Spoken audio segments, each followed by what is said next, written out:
Hey folks, it's been a couple of days since my last video, mainly because I was doing a study. I know I did this video before, but this is a more in-depth study, and I'm going to talk about the Antichrist. Now, I've heard it before. Why study the Antichrist when we're looking for the Christ? True. We're all looking for the Christ if you're saved. Mainly, we want to study the Antichrist because if you're not saved, you want to get saved because this is the guy that you don't want to face. The Antichrist is mentioned a lot of times in the Bible. So if it's in the Bible, that means God's holy word, inspired by the Holy Spirit, He wants us to study it. So if it's in the Bible, then it means that it needs to be studied. We're living in the end times. I truly think the Antichrist is alive and well today. He just doesn't know that he's the Antichrist yet. See, through all history, Satan has had many antichrists. Nimrod in Babylon, Alexander the Great, Antiochus Epiphanes. If you want to study something, study him. That guy was a monster. And Hitler, Napoleon, Stalin, you name it. You go right down the list. But here's the thing. The final Antichrist will accomplish none of those other guys have done. Global domination. See, the restrainer has always stopped all of those other antichrists. He's always stopped them before they accomplish their ultimate goal. See, Satan doesn't know when the rapture is, so he's going to have a man ready at all times for the rapture to come to happen. He's going to slip them in there. So all of those other guys, they've always been stopped in history. Alexander the Great, he died pretty young. You know, Nimrod, the Tower of Babel, he was stopped by God himself. He confused the language. Hitler was stopped by British in the U.S. See? But the final Antichrist will accomplish global domination.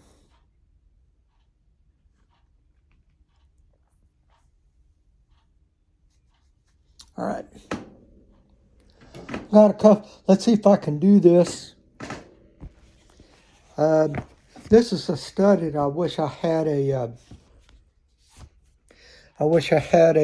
whiteboard or some graphics.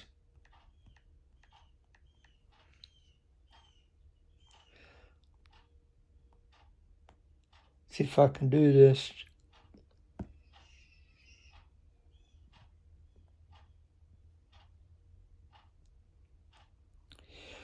Okay.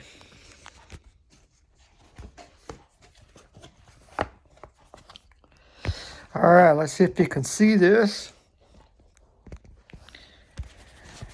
This is crazy. Like I said, I wish I had some graphics. Okay. There'll be 5 kingdoms in history. You got the Babylonian Empire. Okay. Babylonian Empire represented the head of gold.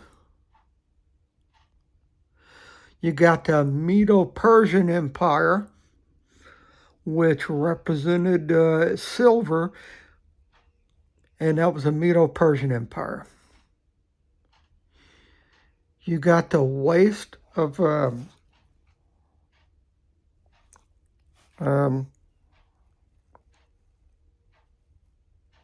it was the Greek Empire. It was the Greek Empire with the waste. You got the legs of iron, and that was the Roman Empire. That was the Roman Empire. Why the two legs? Because if you'll notice in history, the Roman Empire was split into two regions, an east and a west. Now, here's the thing. Here's the thing. There's never been any other empire since the Roman Empire. They've come close. There's never been another empire since the Roman Empire, because the Roman Empire never actually totally disintegrated. It's in what we call a hibernated state. During the tribulation, the revived Roman Empire will come forward. And this final empire will be represented by the fate, the 10 toes. And that is clay and like iron and clay. What does that mean? That means of these 10 toes, some of these regions will be weak and like clay, and some of these regions will be strong. Weak and strong. So, and of course, it's the Christ that will come down and demolish. All right. Now, back in the 70s, there was a group called the Club of Rome. All right. This is not new. They've had this sectioned off for a very long time. All right? This is important when I show this to you. All right. Now, the Club of Rome has got together where they have, you see that? I think you can. Like I said, I wish I had some graphics.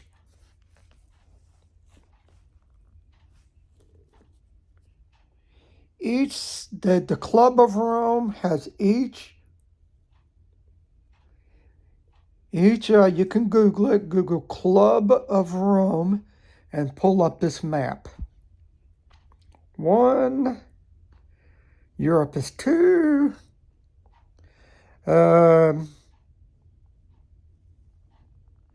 over here, some parts of Asia is 3, the area of Australia and all that is 4, Asia is 5. You get the point. 10 regions. Not 9, not 11, 10 regions. This is back in 1970. Okay? Now, that's important that I show you those. Okay? Now, put my reading glasses on.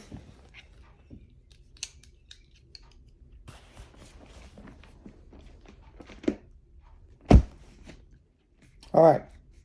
We are going to start with Revelation 5:2. See all that? I got all these bookmarks. I started running out of bookmarks, so I was grabbing bills off the table and shoving them in there.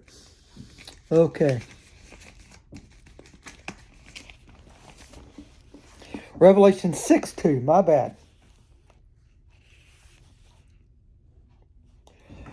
All right, the introduction of the Antichrist. Revelation 6:2, Jesus is opening up the seals.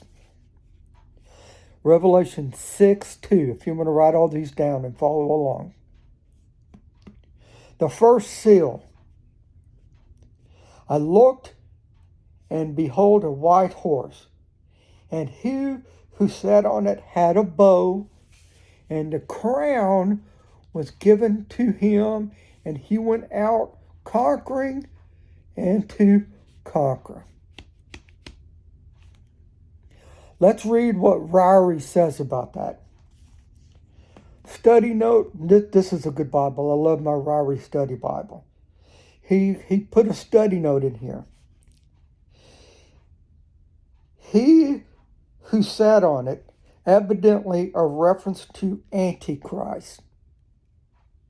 See note on 1 John 2:18. That's when John himself gives him the name, the Antichrist. See, the Antichrist is going to have a lot of names.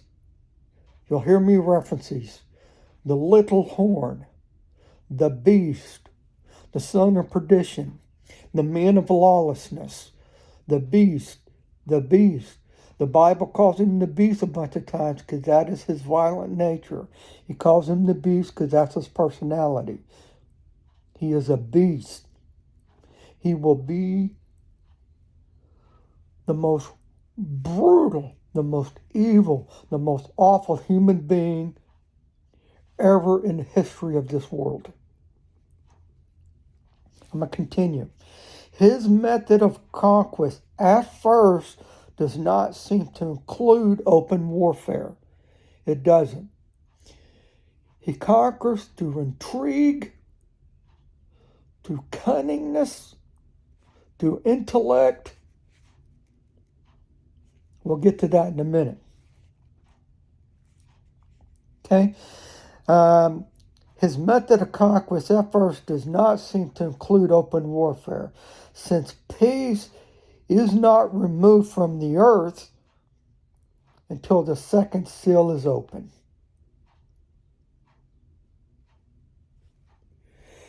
He's going to bring the world peace, but it'll be very temporary.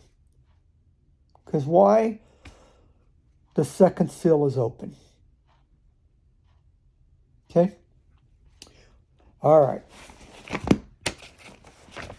Now,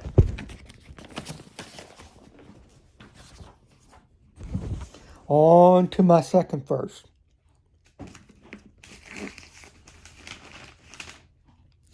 Revelation 13:1. And the dragon stood on the sand of the seashore, and I saw a beast coming up out of the sea, having 10 horns and 7 heads on his horse, and 7 heads, and on his horns were 10 diadems, and the heads were blasphemous names.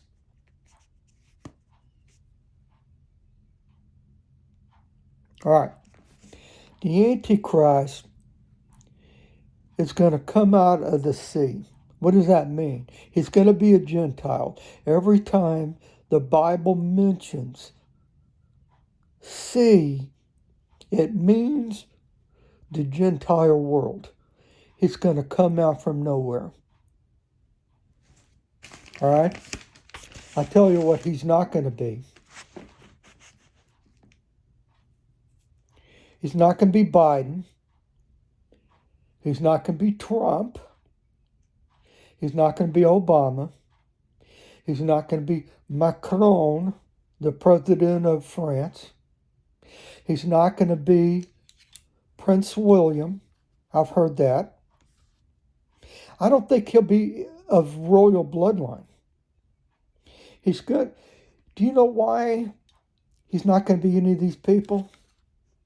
Because there's 2 factions involved here.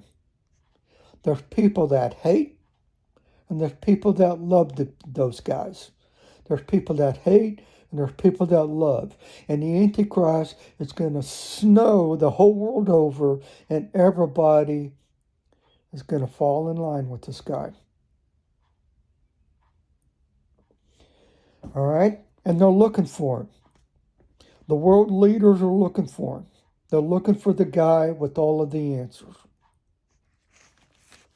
They're looking for the guy with all of the answers. Prince Charles, he was prince at the time, stood there during a speech in Davos that says, with trillions at his disposal, there will be a vast military campaign.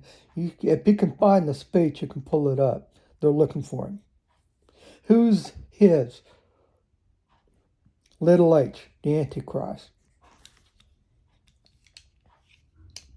So it's going to come out from nowhere. He's going to come out from the sea. And we're going to move on to Daniel 7. I hope I'm throwing a lot at you.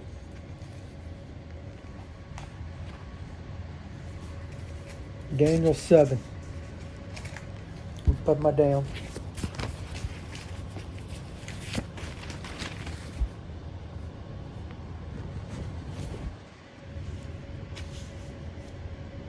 All right. Daniel 7, 7 and 8. After this, I kept looking in the night visions. Behold, a fourth beast, dreadful and terrifying and extremely strong, and it had large iron teeth, and it devoured and crushed and trampled down the remainder with his feet, and it was different from all the beasts that were before it. So this guy, the fifth kingdom, trampled and crushed the other four kingdoms before it, and it was unlike any other kingdoms before. It was more terrifying than the other kingdoms before it. This fifth kingdom, the revised Roman Empire, is going to be global domination, and it's going to be terrifying. And it was different from all of the beasts that were before it. And it had 10 horns. 10 kings. I just saw you that graph. That's why I showed it to you. It had 10 horns.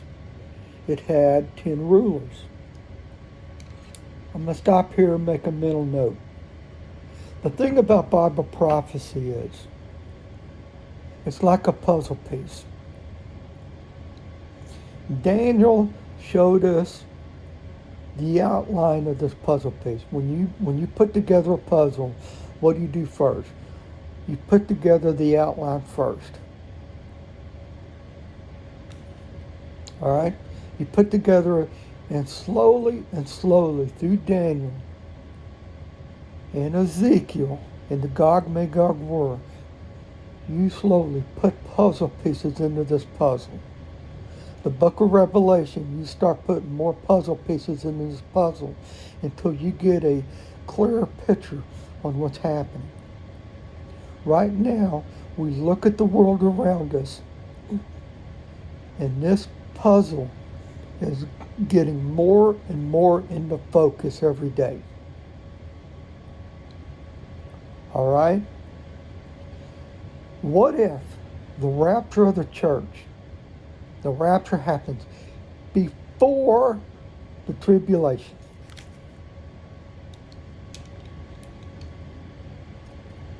We're going to get back to that.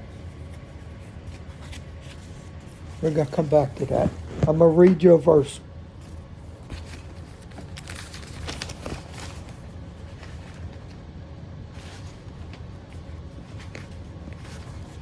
This down.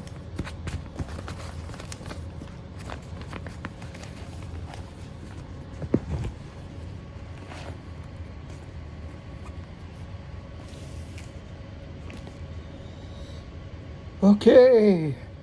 I should have read this at the beginning.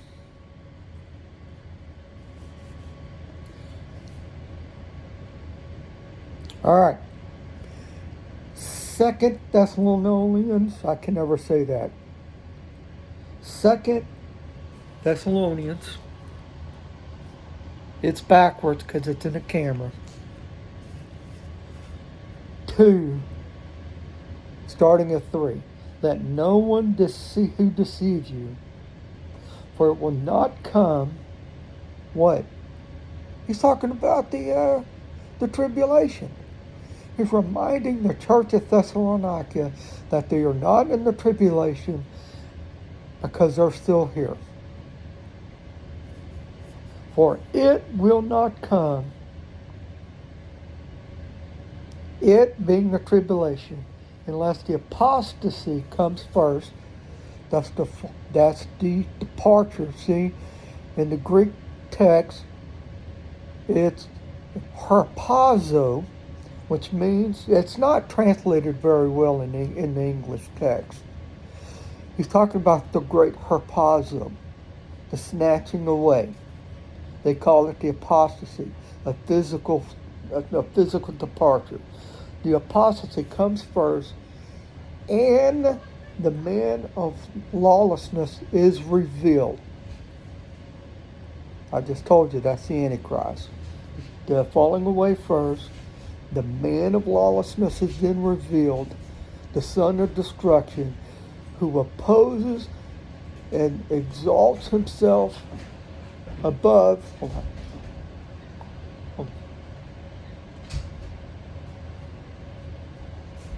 Hold on.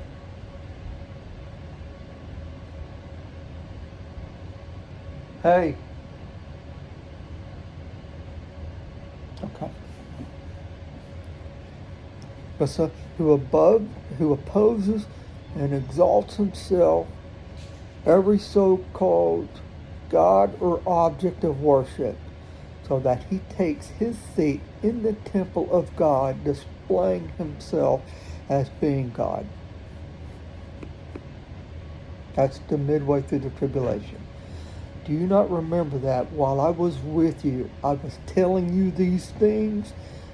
And know that what restrains him now, so that in his time he will be revealed. For the mystery of lawlessness is already at work, and he who now restrains will do so until he is taken out of the way.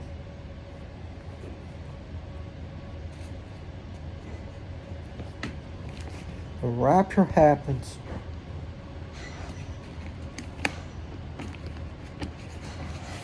And the man of lawlessness will be revealed. So, as I said before, all of this is not going to happen until the rapture of the church. Now, I was reading in Daniel 7. Let's go back to it. A fourth beast, dreadful and terrifying and extremely strong, and had large teeth, it devoured and crushed and trampled down the remainder with his feet, and it was different from all the beasts that were before it. It was different than all the kingdoms before it. And it had 10 horns, 10 regions, 10 kings. While I was contemplating the horns, behold, another horn. Another horn, the little horn, a little one, coming up from among them, it arose from the sea. Everybody didn't see it coming. Everybody didn't see him coming. And 3 of the first horns were pulled up by the roots. That's his rise to power. 10 kings after the rapture. What if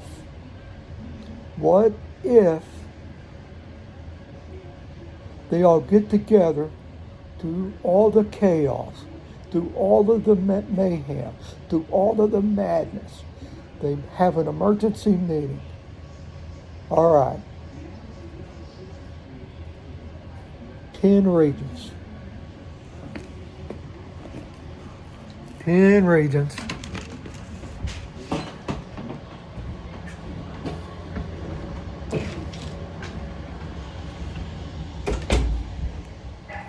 think the wife turned the TV on. I hope this is making sense. I'm throwing everything at you. I've been working on this for a few days, and I just realized this is a lot. All right. After the rapture, maybe they get together and do all the mayhem. Look, the thing about Bible prophecy is we don't know how it's going to happen, but we do know it's going to happen. But we just don't know how. But let's just say that it's right here, 10 horns, 10 regions.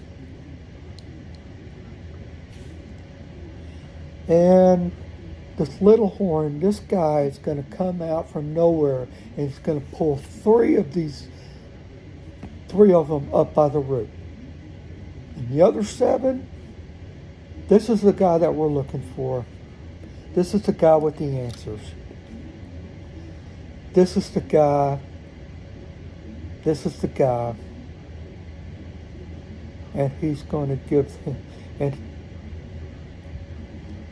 you read Revelation 6. They're going to give them their crowns. And he's going to take global control. And it's going to be horrific. It's going to be horrific.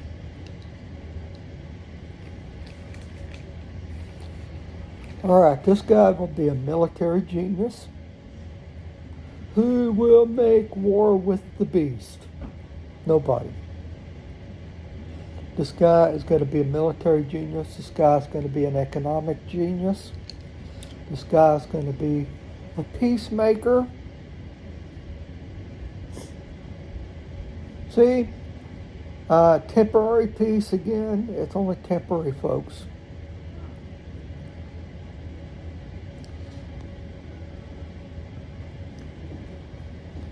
Going to be temporary. No, what's up? Okay. Going to be temporary. Because once that second seal is revealed, okay.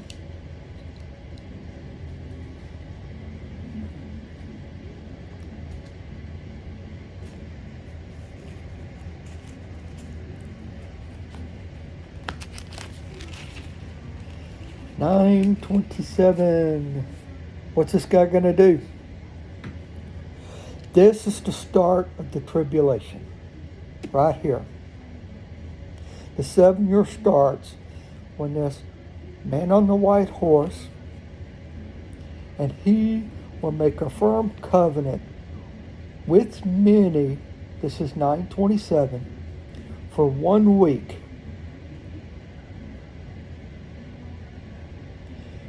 For 1 week, the Bible means 7 years. 1 week, 7 years. How many days are in a week? 7. Talking about, it's going to make for a week? No, talk about 7 years.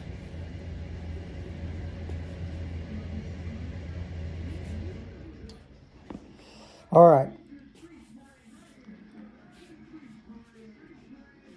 But in the middle of the week, 3.5 years, he will put a stop to sacrifice and grain offering, and on the wing of abominations will come one who makes desolate, even until a complete destruction, one that is decreed, is poured out on the one who makes desolate. What does that mean?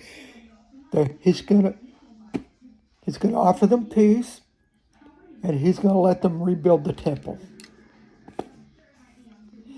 And in the middle of this week, in the middle of this 3.5 years, he's going to have the biggest personality change in history. He's going to be indwelt by Satan. He's going to be indwelt by Satan.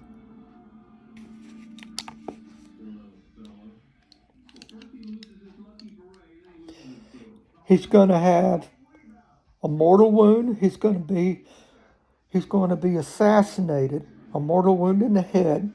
Now, a lot of people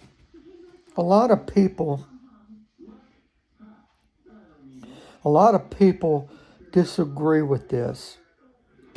There's going to be there's people that say he's just almost dead, but he's not totally dead. I'm on the camp that he's dead, a mortal wound. He was dead and he was resurrected.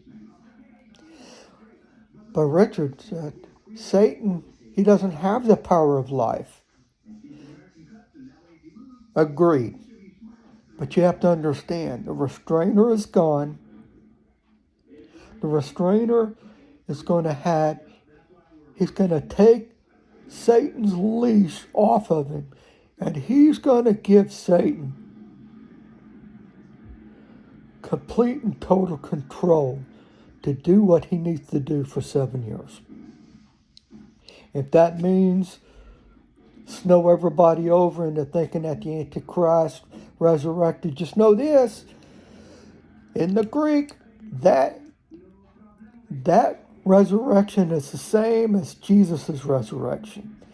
The same verbiage was used. So, and at that point, Satan is going to indwell the Antichrist. And the fun really begins. Folks,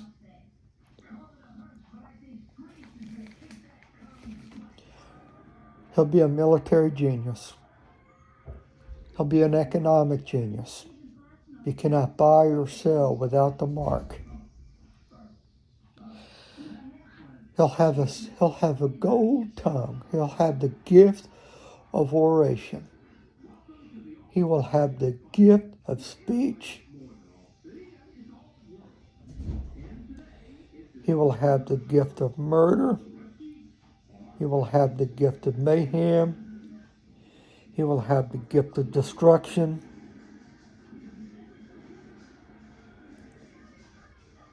If you're alive and you are here,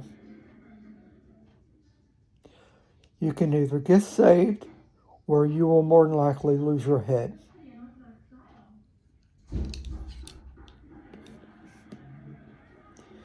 Two-thirds of the Jews will die at this time.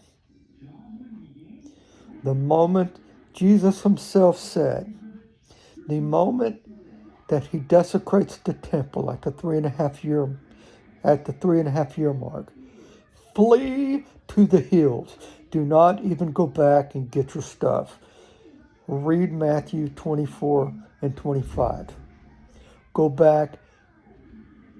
Don't even go back and get your stuff. Run to the hills. And if you are pregnant, or if it's on the Sabbath, I pray that that you're not pregnant or you're on the Sabbath. You flee. Two-thirds of the Jews will be killed. And at that point, they will realize this guy is not our Messiah. Our Messiah, we crucified over 2,000 years ago. What have we done? He was our Messiah. This guy is a false Messiah. And they're going to realize what they've done.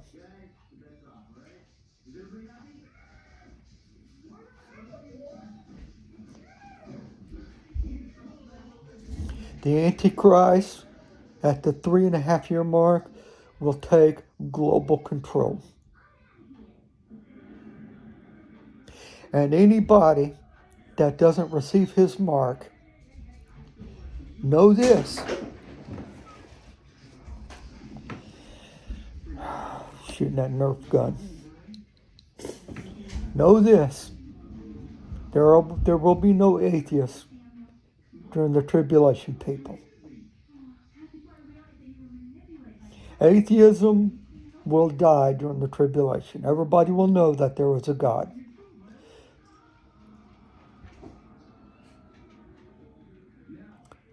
The question is whether you're going to, if you didn't get saved now, whether you're going to get saved then. You still have a chance.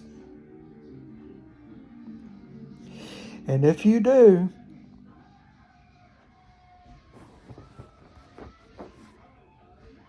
you're going to face tribulation like you've never faced before. You won't be able to buy or sell.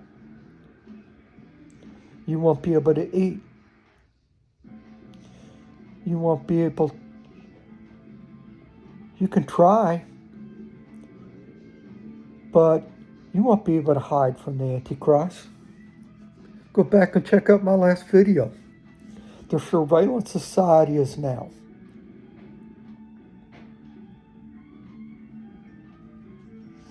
And at the end of the 7 years during the Battle of Armageddon, Christ will defeat his army, his little h, the Antichrist armies, where he will be cast alive with the false prophet into the lake of fire, the first inhabitants of the lake of fire. I threw a bunch of stuff at you. As I was going over all of this stuff the last couple of days, I didn't know how I was going to present this. I do know that I'm going to may have to break this down into some sections. That is a very quick overview. I probably confused you. There's a lot about the Antichrist, his kingdom. If you need to go back and rewatch this, good luck. I threw a bunch of stuff at you.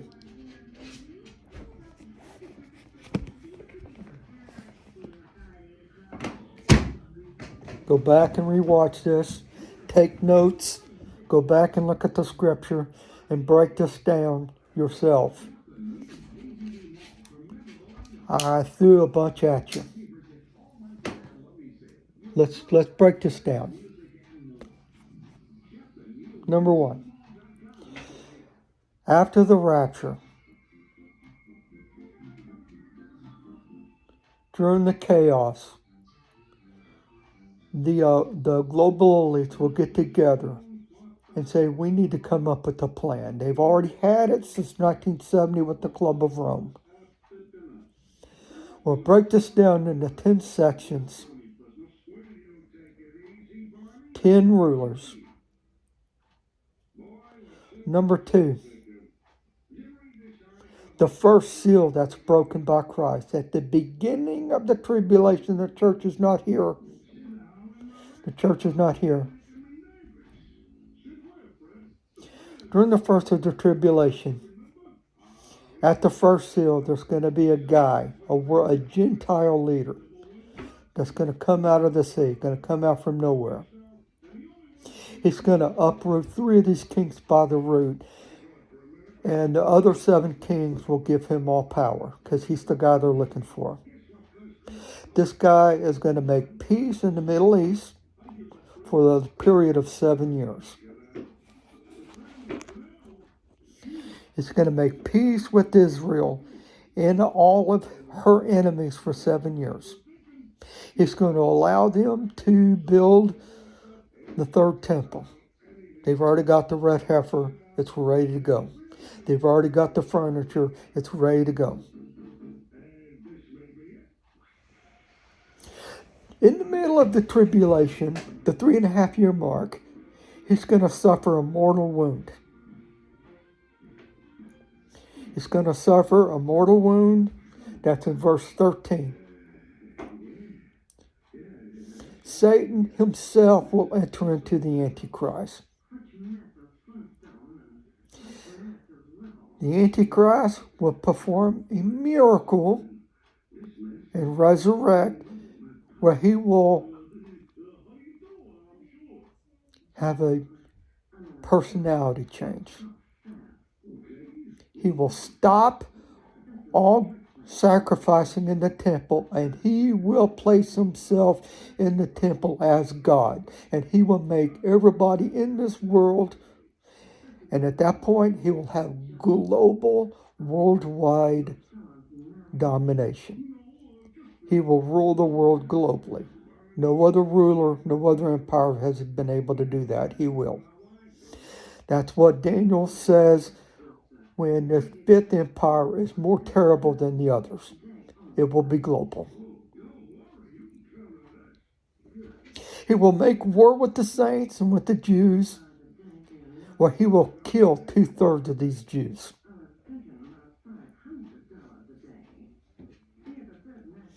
And at the end of 7 years, he will try to go against Jerusalem one last time with the world army at his back.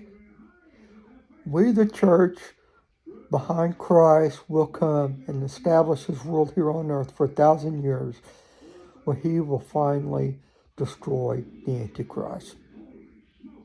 That's it in a nutshell. That's it in a nutshell.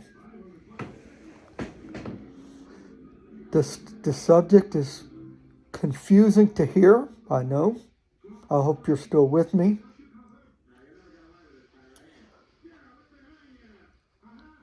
I have gathered all of this information, and I've never really know how to totally present it to you that made real sense. Because it's a very difficult, very tough subject to talk about, and how to present it that makes sense.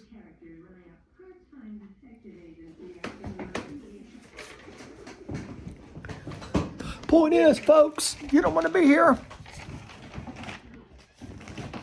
You don't want to be here. The gospel. That's the only way to escape it. You don't have to be here. You don't have to be here. The gospel. He made it so easy. I was talking to somebody a few weeks ago, and I was telling them how easy it was, and they couldn't believe it. He says there has to be something more to salvation. It just can't be that easy.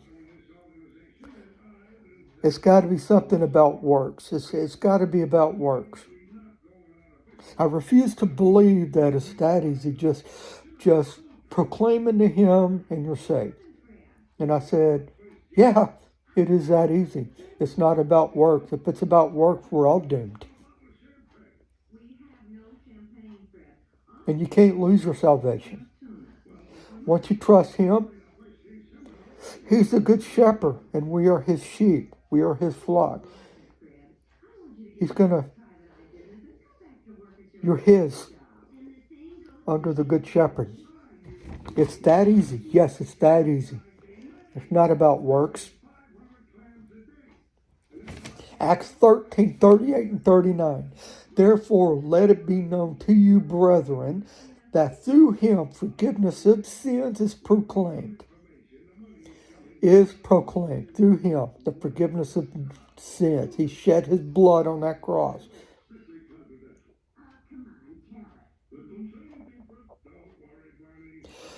Therefore, let it be known to you, brethren, that through him forgiveness of sins is proclaimed to you, and through him everyone who believes is freed from all things from which you could not be freed through the law of Moses.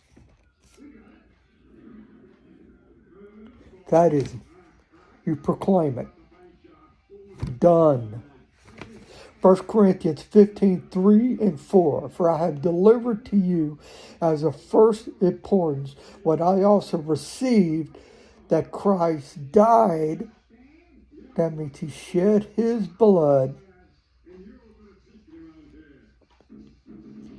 He shed his blood for our sins according to scriptures, and that he was buried, and that he was raised on the third day according to scriptures. He shed his blood so we can wash our sins in his blood. Folks, it is that easy. That easy. How is it that easy? Romans 10:13. For whosoever will call on the name of the Lord will be saved. Done. Finito. You're written in the Lamb's Book of Life. You don't have to face all of that. tribulation. The seals and the trumpet and the bowl judgments. Judgment after judgment after judgment. God pounding his judgment on this earth for 7 years. The Antichrist hunting the tribulation Christians. Who gets saved during the tribulation? The church is not going to be here. Those Christians who know that they should have gotten saved, and they get saved after the rapture of the church, and they said, "Okay, I believe in you. It's all true. I believe in you," and they get hunted down. You don't have to face that. Get saved now.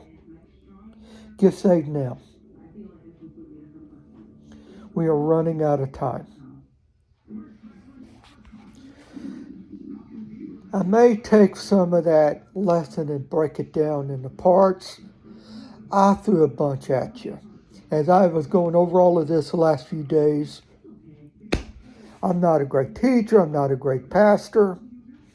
I wasn't sure how to present that to you because there's a lot there. There's a lot there. Sometimes I get confused myself on how to present it. But I turned on the camera and I did the best I can. Okay? Folks, this is a really long video. I knew it would be.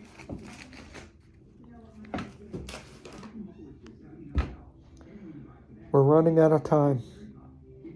We're running out of time. As I shut the camera off, and it spends 2 to 3 hours uploading to YouTube. It does. It takes a while the longer the video.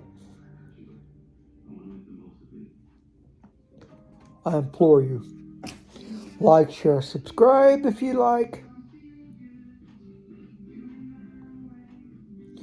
I'll be back on in a few days.